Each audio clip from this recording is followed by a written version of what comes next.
It's time to go around the entire NFL and dip it in some gridiron gravy. Dip it and sip it. Now, let's talk about the head coaching positions that are getting filled up. So you have Jeff Halfley. He is the now former Packers defensive coordinator who's going to take over as the head coach for the Miami Dolphins. And then the Titans are working to finalize a deal with the 49ers defensive coordinator, Robert Saleh, as their head coach. They're not going to count against him what happened in the divisional round. Or what happened with Aaron Rodgers. Or what happened when he was a head coach before. When he tried to hug Aaron Rodgers, and Aaron Rodgers pushed him off and was like, "Get out of here," and then they fired him. So Aaron Rodgers has more power. Oh, man. That's what's going to happen with Cam Ward. Does that mean he's going to retire? So I guess my thought is Jeff Halfley, we'll see how that goes. John Harbaugh, I get why the Giants would want him, but the Falcons with Stefanski and the Titans with Robert Saleh. What do you think about these moves? I think the Falcons with Stefanski is actually kind of interesting because I think him with that offense can be good. I think if he can get Penix to work. I don't know what their plan is with Kirk Cousins, but he's got Bijan and Drake London to work with there. And when he has the talent at the running back position, he can utilize it. He knows how to do that. I don't know if he can. Maybe old Britt can put together that defense the same way that Schwartz did up in Cleveland, but I think he's got a good foundation. Cleveland just, dude, you saw the writing on the wall for him. And that vortex of Cleveland can take many a person down. Never forget that Nick Saban and Bill Belichick were on the same staff in Cleveland, and within 3 years, their team went away. I got a question I'd like to bring up with you on this. Okay. Right now, Rhett Lashley was pointing out on Brett McMurphy. I like the way you said it. The next 3 championship games: Las Vegas, January 25th; New Orleans, January 24th; Tampa, January 22nd. And Rhett Lashley's like, we got to move. We got to change this. The scheduling on all of this. I agree. But I mean, what are you going to do? Are you going to get rid of the giant gap between conference championship games and when you start the playoff? Get rid of 0 week, shorten this regular season. I mean, look, I don't think that's a terrible idea either. My thought on this, though, is like, look what job opened up on Monday. And I asked you this earlier this morning. Yeah. The Bills' job opened up on Monday. Yeah. Stefanski would probably be looking at that going, crap, I'd love to be the Bills coach. I'd love to have that quarterback. Right. And I wonder when it comes to this, should there be a better structure, or should all coaches and all owners be like, we got to wait because A, we might be able to pull a Sean McDermott, or B, we might be able to get a Bills job. Is it better to wait patiently on something like that?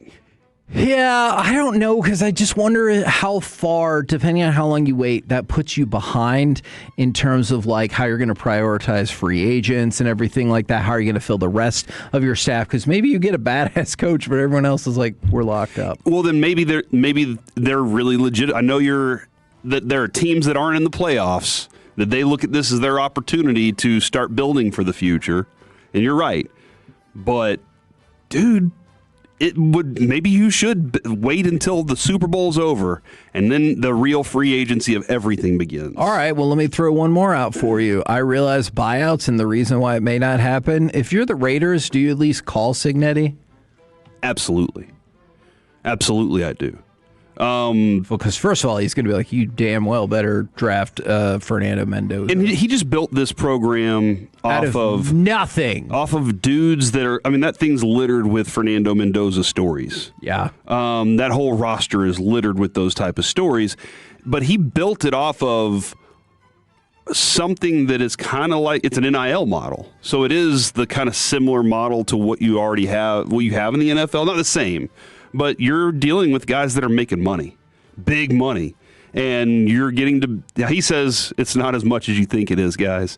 But he has the mindset of being able to connect with the players at a level that's not, I'm holding this over you, like most of those coaches did back in the day, that whenever they got here to the NFL, they didn't know how to handle the players because they couldn't just be like, well, you're out of here. Yeah. So maybe Cignetti would be the perfect one to go along with Mendoza and say, all right, go ahead and get me Charlie Becker while you're at it.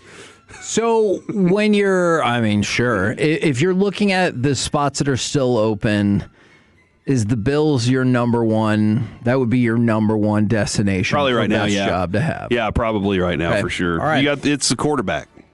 I get that. Can I rein him in? Can I figure him out? That's another question.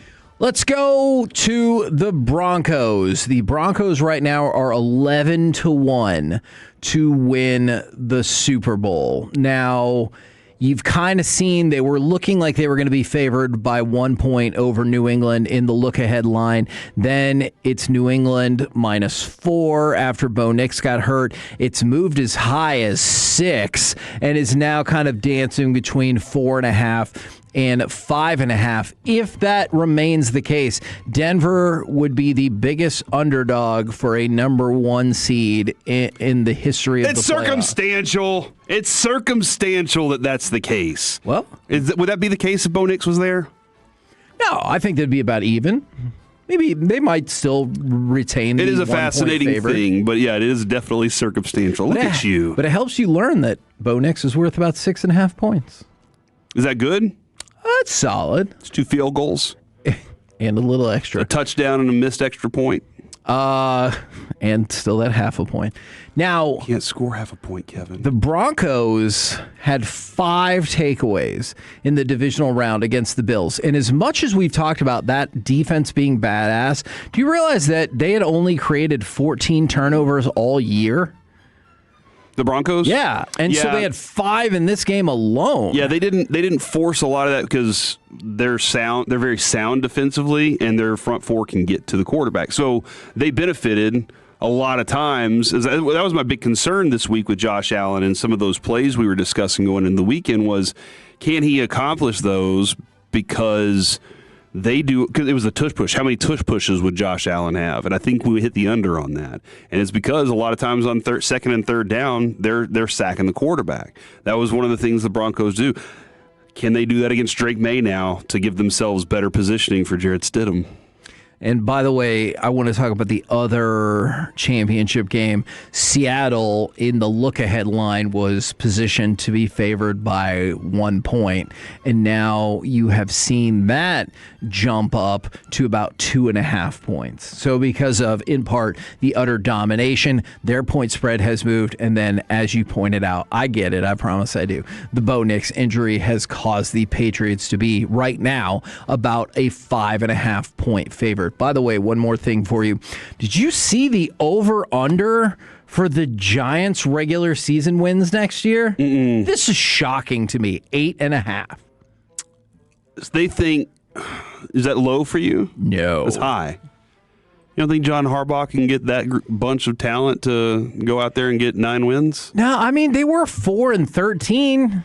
That feels like a pretty freaking big jump. Jacksonville was 4-13 last year. That is true. They were 14-13-4 this year, 14-3, whatever. How did that work out? Well, John Harbaugh, Kevin, quote, if you love football, you're going to want to be here.